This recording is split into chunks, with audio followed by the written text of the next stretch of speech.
Hello guys, welcome to our channel V3 coding helper. आज की video में हम जावास्क्रिप्ट के मैथमेटिकल ऑपरेटर्स के बारे में पढ़ेंगे कि वो कितने प्रकार के होते हैं और इसे किस प्रकार हम यूज़ करते हैं जावास्क्रिप्ट में। हमारे जो मैथमेटिकल ऑपरेटर्स 8 तरह के होते हैं। पहला addition, second subtraction, divide, multiply, modulus, exponent, increment and decrement. ये 8 तरह के हमारे मैथमेटिकल ऑपरेटर्स होते हैं।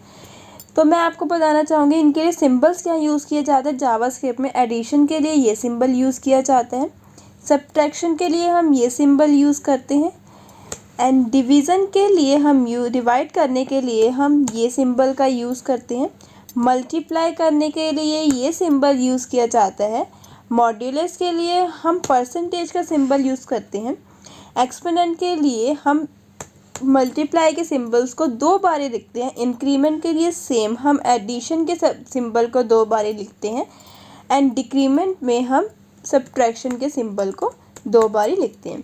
तो ये हमारे मैथमेटिकल ऑपरेटर्स और उनके सिंबल्स हो गए जो मैंने आपको 8 तरीके के बताए हैं। एडिशन ये सिंपल है, जैसे आप लोगों ने मैथ्स में पढ़ा होगा 2 नंबर को जोड़ने के लिए यूज़ होता है, वैसे ही हम जावास्क्रिप्ट में इसको यूज़ करते हैं 2 नंबर को जोड़ने के लिए। सब्ट्रैक्शन भी सेम है, जैसे हमने मैथ्स में पढ़ा है कि एक नंबर में से एक को माइनस करने के दूसरे को माइनस करने के लिए हम यूज़ करते हैं। जावास्क्रिप्ट में भी इसका सेम यूज़ है। डिवीज़न का भी सेम यूज़ है, डिवाइड करने का भी सेम यूज़ है। जो हम मैथ्स में यूज़ करते हैं वही हम जावास्क्रिप्ट में उसी तरीके से यूज़ करते हैं। और मल्टीप्लाई का भी सेम यूज़ है, जैसे हम 2 नंबर्स को मल्टीप्लाई करने के लिए हम अपने मैथ्स में यूज़ करते हैं, जावास्क्रिप्ट में भी इसको उसी प्रकार यूज़ किया जाता है। मॉड्यूलस का मतलब क्या होता है? मॉड्यूलस का मतलब होता है रिमाइंडर। जब हम 2 नंबर्स को डिवाइड करते हैं और नीचे जो रिमाइंडर बचता है उसको हम मॉड्यूलस कहते हैं। एक्सपोनेंट को हम पावर भी कहते हैं। जैसे एग्जांपल के रूप में मैं आपको बताना चाहूँगी 2 की पावर 2, तो ये एक्सपोनेंट का एग्जांपल हो गया जिसका आंसर आपको मिलेगा 2 × 2 4। तो ये एक्सपोनेंट हो गया। इंक्रीमेंट और डिक्रीमेंट, इंक्रीमेंट और डिक्रीमेंट मैं आपको एक्सप्लेन करना चाहूँगी। इंक्रीमेंट हमारे 2 तरह के होते हैं, पोस्ट इंक्रीमेंट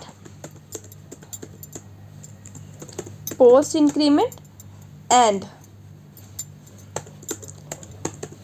प्री इंक्रीमेंट। ये हमारे 2 तरह के इंक्रीमेंट्स होते हैं।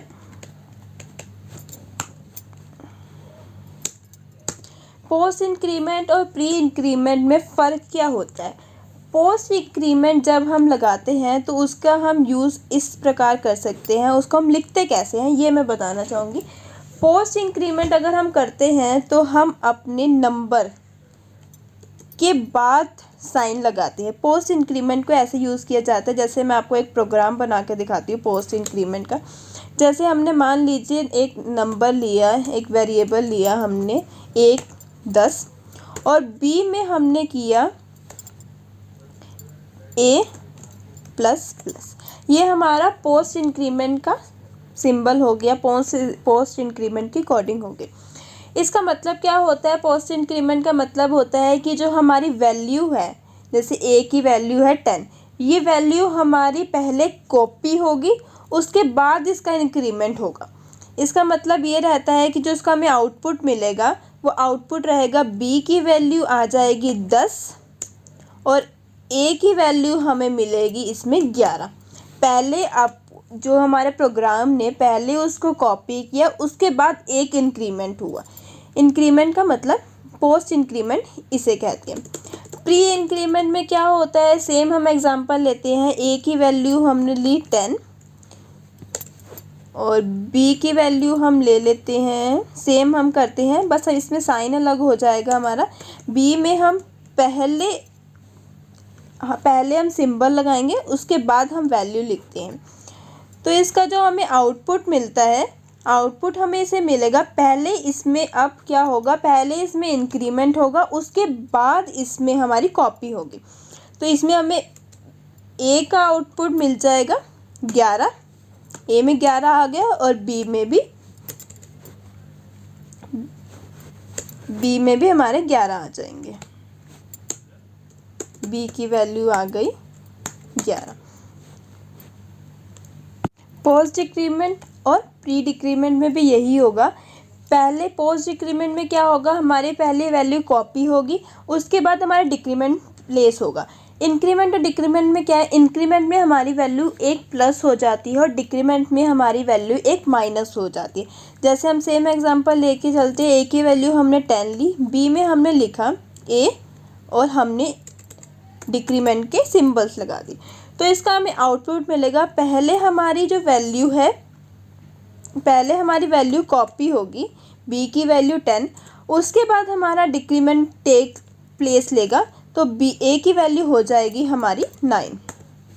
ठीक है, अगर हम इसमें प्री इंक्रीमेंट करें सेम एग्जांपल के साथ, ए की वैल्यू हमने 10 ली, बी की वैल्यू हम पहले सिंबल लेंगे और फिर हम लिखेंगे ए, तो इसका जो हमें आउटपुट मिलेगा, ए की वैल्यू भी हमें 9 मिलेगी और बी की वैल्यू भी हमारी 9 होगी। तो ये फ़र्क होता है पोस्ट इंक्रीमेंट और प्री इंक्रीमेंट में, और पोस्ट डिक्रीमेंट और प्री डिक्रीमेंट में। सो आई होप कि आपको आज की वीडियो समझ आई होगी। अगर आपको समझ आई होगी तो आप प्लीज़ हमारी वीडियोस को और देखिए, और थैंक यू सो मच आपने हमारी वीडियो देखी।